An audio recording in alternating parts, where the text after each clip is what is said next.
ভাই, তুমি চোখ খোলো। আমি তোমাকে কিছু হতে দেব না। সমুদ্রের গভীরে নীল মুক্তা আছে, ওটা আনতে পারলে তোমার ভাই বাঁচবে। আমি এখনই সমুদ্রে নামছি।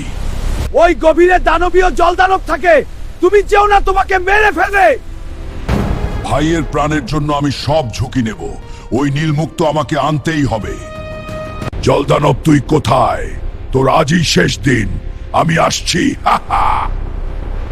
এই মুক্তা কেউ নিতে পারবে না। এই মুক্তর দিকে কেউ হাত দিলে তাকে শেষ করে দিবা না।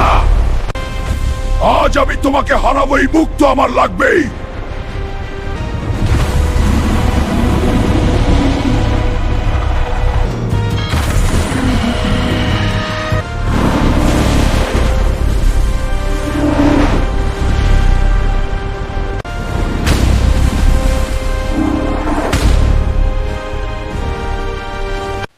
ভাই, আমি আসছি, তোমার জন্য নীল মুক্তা নিয়ে ফিরছি।